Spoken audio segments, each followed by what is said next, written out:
नंदिनी का कत्ल किशन लाल ने किया है। साहब यही है वो किशन लाल, साहब यही है वो। कुछ नहीं किया। बिल्कुल ठीक ठीक बता दो, नंदिनी है कहाँ? नंदिनी, मुझे क्या पता, मुझे क्या लेना देना। नंदिनी, इसका सारा मैं था और मेरा सारा ये थी, और अब ये भी छोड़कर चली गई। अपनी बात सच साबित करने का कोई सबूत है तेरे पास? हाँ? हाँ, सबूत है तो दिखाओ। हाँ, हमारे खिलाफ तुम्हारे पास कोई भी ऐसा सबूत है जिससे साबित हो कि नंदिनी का कत्ल तुमने नहीं, हमने किया है? सबूत है।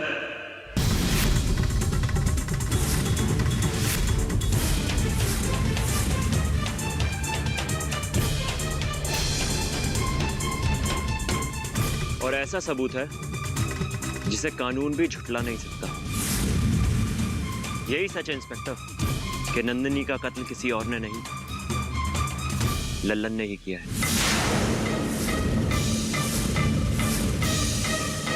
अमर, कानून का सहारा लेके अपनी दुश्मनी मत निकालो, बेटा बहुत पछताओगे। मुझे धमकाने के बजाय अपने कर्मों को याद करो लल्लन।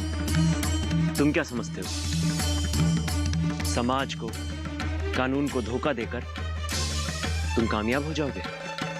नहीं, ऊपर वाले का ना अपना इंसाफ है, और अपने इंसाफ के रास्ते वो खुद बनाता है।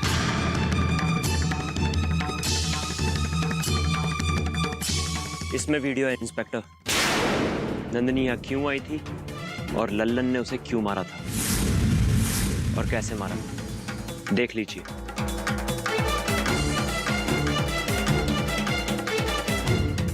अब मैं सबको बता दूंगी तुम्हारी असलियत। मैं पंचायत में जाऊंगी, वहां सबको बता दूंगी। मैं पुलिस में भी जाऊंगी, वहां भी सबको बता दूंगी। मैं चुप नहीं रहूंगी। तुम्हें क्या लगता है मैं अपनी नंदिनी को इतना परेशान होने दूंगा? नंदिनी, उसकी नौबत ही नहीं आएगी। ललन, ललन, ललन, ललन क्या कर रहे हो? छोड़ो। कितना पड़ेगा तो?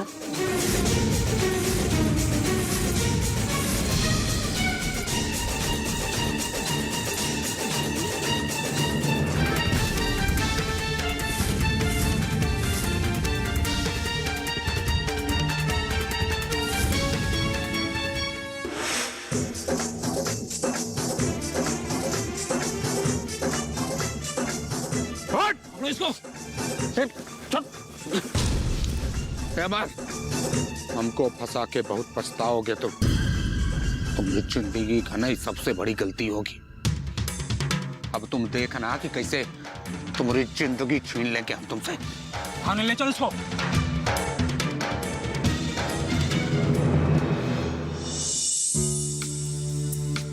माँ, इतनी देर हो गई और भैया अभी तक आए नहीं। अरे आता ही होगा, काम ने तुम भी ना। अरे उसे कौन सा पता है कि तुम आने वाली हो, आ जाएगा। वो बात भी ठीक है माँ। ललन की माँ। अरे क्या हुआ बुद्धन? अरे आप यहाँ बैठी हो, ललन को पुलिस गिरफ्तार कर ले गई है।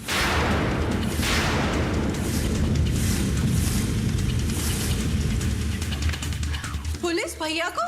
हाँ। अरे कहाँ, कैसे, क्यों गिरफ्तार कर लिया है? मैं बता रही हूँ कामनी, ये सब ना उस सावित्री का किया धरा है। अब देखो कुछ चारा नहीं चला तो उसने ना मेरे बेटे के पीछे पुलिस लगा दी। अरे क्यों दूसरों को दोष देती है आप?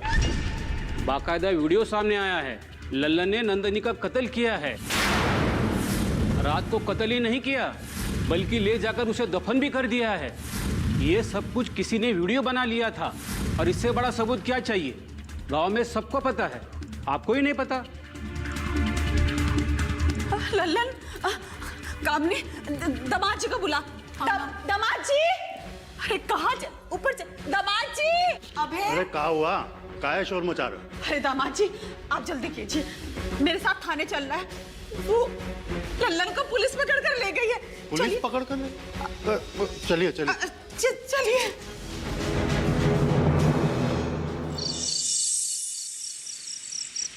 क्या हे भगवान, ये लल्लन तो इंसान से शैतान बन चुका है। लल्लन किशनलाल को मोहरा बनाने की पूरी तैयारी कर चुका था। वो नंदिनी के कत्ल का इल्जाम किशनलाल पर डाल चुका था। कि वो तो अच्छा हुआ कि वो वीडियो मेरे तक आ पहुंचा। हम तो जब किशनलाल से मिले थे तभी हमें शक हो गया था कि वो जरूर नंदिनी के बारे में कुछ जानता होगा।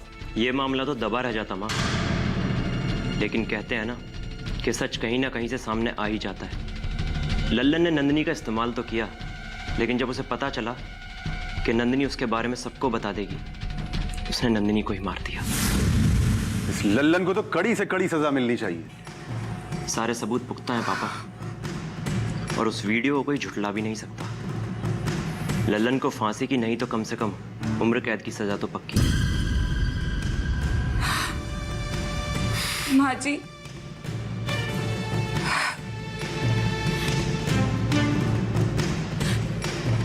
मैं इस बात को कभी नहीं भुला पाऊंगी कि नंदिनी ने मेरी मदद की, और नंदिनी की वजह से ही अंबिका मौसी और लल्लन की सारी सच्चाई मेरे सामने आ सकी, और मैं उसे बचा भी नहीं सकी। तुम दुखी मत हो बहू, कभी कभी छोटी सी गलती का भी बड़ा खामियाजा भुगतना पड़ता है। लल्लन नंदिनी का इस्तेमाल कर रहा था, लेकिन नंदिनी ने भी तो अपने साथ हो रहे अन्याय के खिलाफ कभी आवाज नहीं उठाई। वो चाहती तो पंचायत में आकर अपनी आवाज उठा सकती थी। आप ठीक कह रही हैं माँ। अगर नंदिनी ने लल्लन को अपना इस्तेमाल ना करने दिया होता और उसके खिलाफ आवाज उठाई होती, तो आज शायद वो जिंदा होती। बात तो सही है बेटा। जाने अनजाने में अगर हम में से कोई भी गलत रास्ता चुनता है तो उसका अंजाम भी गलत ही होता है। बस एक बात बताओ, तुम्हें ये वीडियो कहाँ से मिला? हाँ बेटा, हम भी यही जानना चाहते थे। वो वीडियो जिसने मुझे भेजा था, कल आप उससे खुद ब खुद मिल लीजिएगा। उसने वीडियो तो मुझे भेज दिया था, लेकिन मैंने जानबूझकर उसका नाम सामने नहीं आने दिया। कल वो आपके सामने होगा, आप देख लीजिएगा। मैंने कितनी बार माँ जी से कहा कि उन्हें समझाने की कोशिश करिए, लेकिन माँ जी ने कभी समझाया ही नहीं। मुझ पर इल्जाम मत लगा तू। अरे वो तेरा पति है, मैं उसे क्या कहकर रोकती? आपने तो उन्हें छूट दे रखी थी। तो क्या इसकी जिम्मेदार मैं हूँ? हाँ अंबिका जी।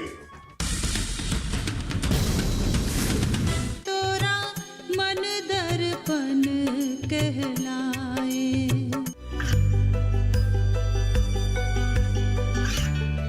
गांवों और पिछड़े क्षेत्रों में सरकारी योजनाओं की जानकारी पहुंचा। देश में कौशल और क्षमता विकास कर ग्रामीणों को सामाजिक बदलाव और विकास से जोड़ने की दूरदर्शन किसान की पहल चौपाल चर्चा देखें सोमवार से शुक्रवार सुबह 9 बजे। तोरा मन दर्पण कहलाए।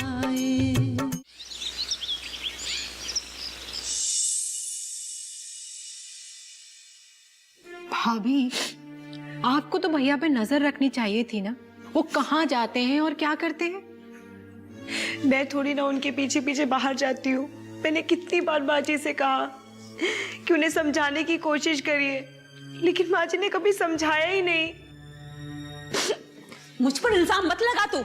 अरे वो तेरा पति है, मैं उसे क्या कहकर रोकती और क्या कहती? वो क्या करता है क्या नहीं करता है, इस बात का मुझे क्या मालूम था? आपने तो उन्हें छूट दे रखी थी। तो क्या इसकी जिम्मेदार मैं हूँ? हाँ अंबिका जी।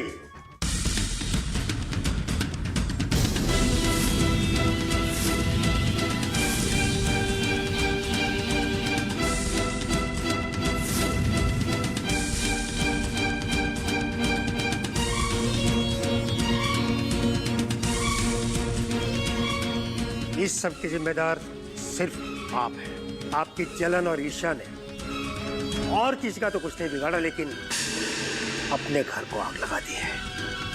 जुबान बंद कीजिए, कुछ भी बके जा रहे हो। बक नहीं रहा हूं, मैं समझा रहा हूं। ये सब आपके कर्मों का फल है। आप जैसी औरतों की जिंदगी में पति की कोई अहमियत नहीं होती।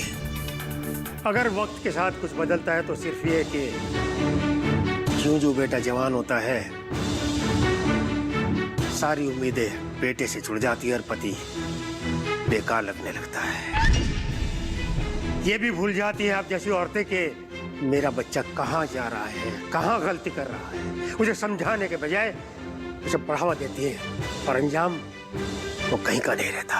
लल्लन की जिंदगी खराब करने की जिम्मेदार आप हैं, सिर्फ और सिर्फ आप। पूरी जिंदगी आपने मुझे ही ताने दिए हैं। अरे तरस तरस कर जिंदगी बिताई है और इन सब चीज के लिए आप मुझे ही कसूरवार ठहरा रहे हैं। लानत है ऐसे पति पर जो सच्चाई के नाम पर मुझे ही गलत ठहराते रहते हैं। अम्बिका जी, आपकी जिंदगी सिर्फ झूठ और फरेब से भरी हुई है। मैं आपको तो नहीं सुधार पाया, लेकिन अपने आप को जरूर बर्बाद महसूस करता हूँ। पापा चुप हो जाइए, हम क्या कुछ बोले जा रहे हैं।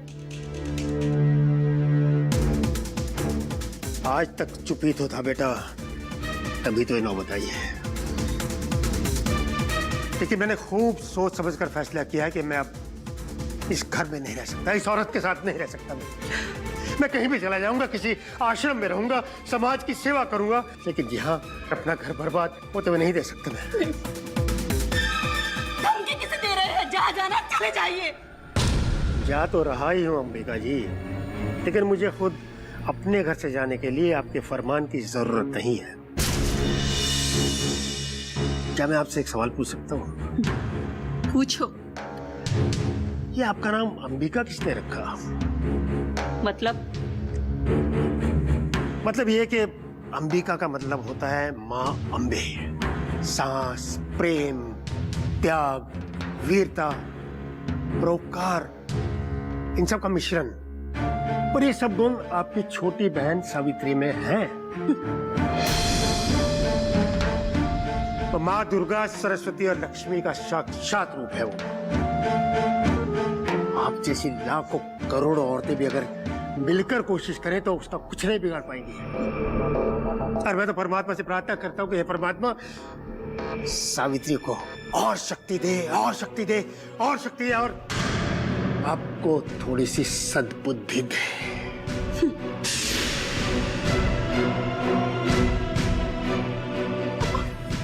चलता हूँ। पापा जी, आप कहीं मत जाइए। पापा जी, अगर आप भी चले गए तो इस घर का क्या होगा?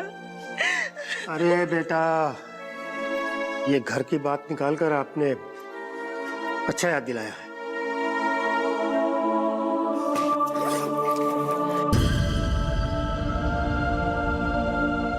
बेटा ये संभालो इसे। बेटा ये जायदाद के पेपर हैं। मैंने घर बार, खेत खलिहान, सारी संपत्ति तुम्हारे आने वाले बच्चे के नाम लिख दी है। अपना और अपने बच्चे का बहुत ध्यान रखना। और हाँ, अपनी सासू माँ का भी ख्याल रखना। मत जाइए। तेरी अच्छी पापा नहीं, मेरी बहादुर बेटी है। पापा नहीं, आप हमको छोड़ के नहीं जा सकते। मैं आपको नहीं जाने दूंगी पापा। पापा नहीं। मैंने आपको रोना नहीं सिखाया। रो मत बेटा, अपना ध्यान रखना। पापा, पापा मत जाइए ना पापा। पापा। माँ जी, बाबूजी को रोको, वो चले गए तो नहीं आएंगे। जाने दो। अरे बेटा जेल में है और ऐसे पति से तो निजात मिल जाए तो ही अच्छा है।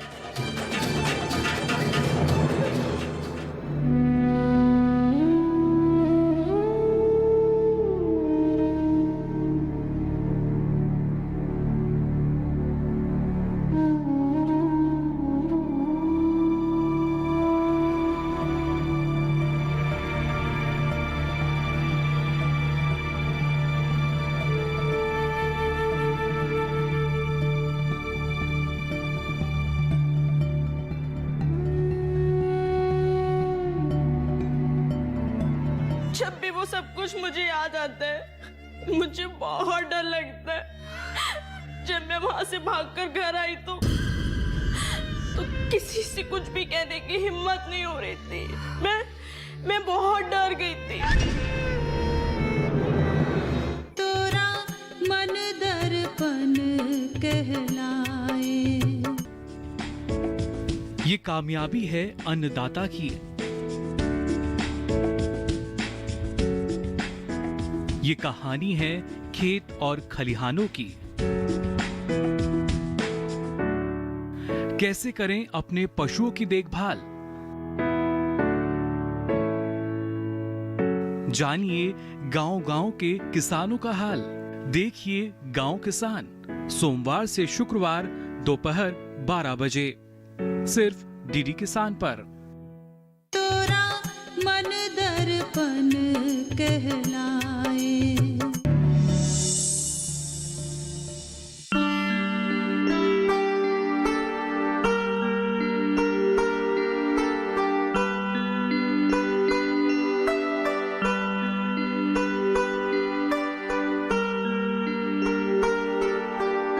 क्या बात है मेम साहब, क्या सोच रही हैं आप मेरी कोई बात मानिए या मत मानिए, लेकिन एक बात जरूर मानिए। कौन सी बात? यही कि आप हमेशा मुस्कुराती रहा कीजिए। सोच में डूबा हुआ आपका चेहरा अच्छा नहीं लगता। सच कहूं तो आपका चेहरा है ही ऐसा। अच्छा एक बात बताइए, जब आप मुझे पहली बार देखने आए थे तो आपको मुझ में क्या अच्छा लगा था? मेरा चेहरा या मेरी बातें? अब आप मुझसे जबरदस्ती बात उगलवाने की कोशिश मत कीजिए। अब आप पूछेंगी कि मेरी आंखें अच्छी लगी या मेरे होठ या मेरा मेकअप या मेरा हेयर स्टाइल।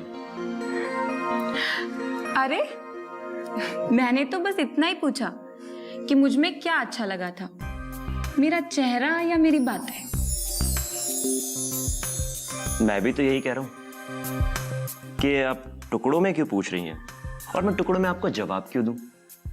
आप मुझे अच्छी लगी थी पूरी की पूरी, और जो पूरा अच्छा लगता है ना उसका सब कुछ अच्छा लगता है, उसका प्यार भी, उसका गुस्सा भी। इसीलिए तो कहता हूं आपके चेहरे पर मुझे सिर्फ मुस्कुराहट अच्छी लगती है। आपकी तो बातें खत्म होने का नाम नहीं लेती। अब आप हैं ही इतनी खूबसूरत। सच बताऊं, आपकी खूबसूरती पर ना मैं लगातार 2.5 घंटे तक बोल सकता हूं। आपकी आंखें, आपकी आंखों का काजल और आपकी आंखों की मदहोशी, क्या कहने। कमाल है। अब तो मुझे लगता है कि आपके पास डॉक्टर का सर्टिफिकेट सही नहीं है, क्योंकि आप बातों से डॉक्टर कम और शायर ज्यादा लगते। वैसे मैं भी पूछना चाहता हूँ, आप सचमुच डॉक्टर हैं या फिर कोई परी हैं जो आसमान से उतर कर आई है? आपके पास हर बात का जवाब है।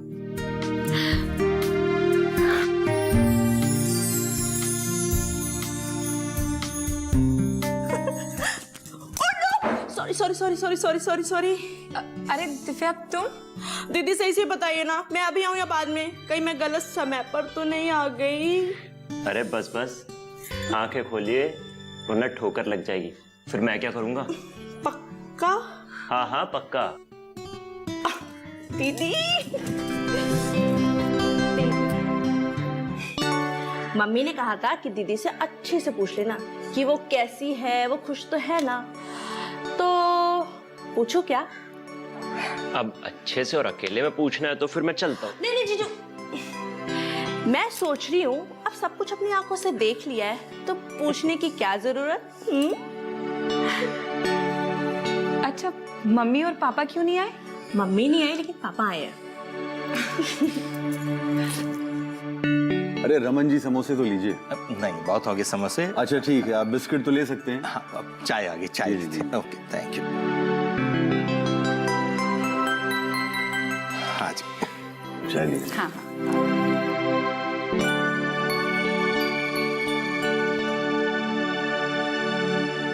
भाई साहब, अगर बहन जी भी आती तो बहुत अच्छा रहता। हाँ उनकी तबीयत खराब है थोड़ी। अच्छा बहन जी को हमारा एक संदेश दीजिएगा, अगर हमसे या हमारे परिवार से भूल कर भी कोई भूल हुई हो तो हमें क्षमा करेंगे। किसी भी बात की नाराजगी ना रखें। हम तो सोच रहे थे कि वो आएंगी तो हम सामने से क्षमा याचना करेंगे, अब क्यों हमें शर्मिंदा कर रही है? यही तो आपकी महानता है कि आपकी कोई भी भूल नहीं है तो भी आप क्षमा मांग रही है। भाई साहब, जब एक बार रिश्ते बन जाते हैं तो फिर कोई छोटा या बड़ा नहीं होता, और हमें झुकने में कोई संकोच नहीं, क्योंकि हम ये सोचते हैं कि इससे रिश्ते और मजबूत होते हैं। जी, आप बिल्कुल सही कह रही है।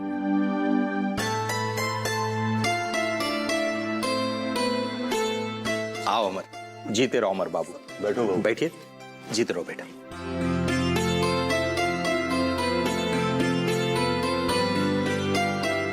अरे दिव्या, समोसे लो ना बेटा। अरे नहीं नहीं मम्मी जी, मैंने बहुत खा लिया, अभी पेट भर गया मेरा। अब कुंज बिहारी जी कहीं दिखाई नहीं दे रहे। वो शहर गए हैं, शाम तक वापस आ जाएंगे। पापा, आप जानना चाहते थे ना कि मुझे वो वीडियो कहाँ से मिला? हाँ, वो वीडियो मुझे दिव्या ने दिया था। क्या? दिव्या ने? हाँ माँ, आप दिव्या से ही पूछ लीजिए उसने क्या देखा था। बताओ दिव्या। दीदी ने मुझे नंदिनी के बारे में बताया था कि उसकी तबीयत ठीक नहीं है। नंदिनी का हमारे ऊपर एक एहसान था। जब मैंने भुवन से नंदिनी के बारे में पूछा तो वो मुझे कुछ नहीं बता रहा था। मैं खुद को रोक नहीं पाई। मैंने सोचा कि मैं एक बार नंदिनी से ज़रूर बात करूंगी, और फिर मैं उसके घर पहुंच गई। जब मैं नंदिनी के घर पहुंची तो मैंने देखा कि नंदिनी छुपती छुपाती अपने घर से जा रही थी।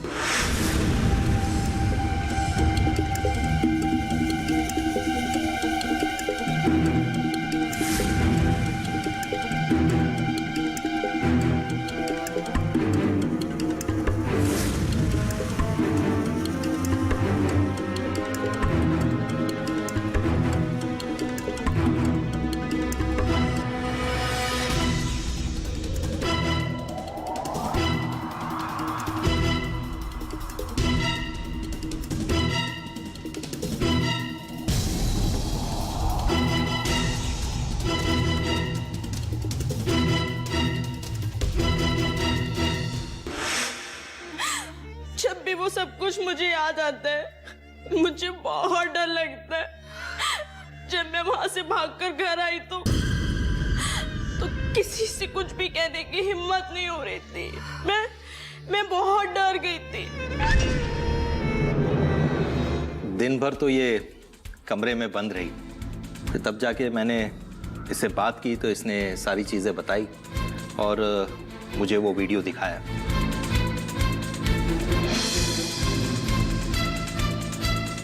फिर दिव्या ने मुझे फोन करके सब कुछ बताया, और फिर मैंने फैसला लिया कि दिव्या का नाम ऐसे बाहर निकालना ठीक नहीं होगा,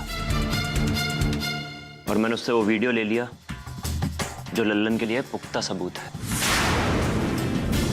तुमने बिल्कुल ठीक किया बेटा, और आगे भी कोशिश करना कि ये बात किसी को ना पता चले कि वो वीडियो दिव्या बेटी ने बनाया है। जी माँ, मैं ध्यान रखूंगा।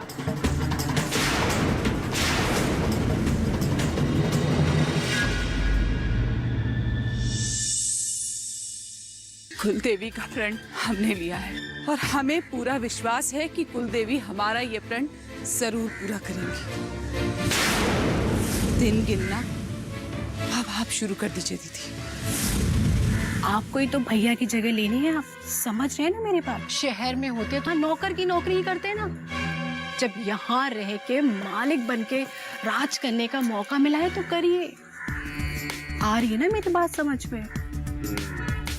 मन ही चाह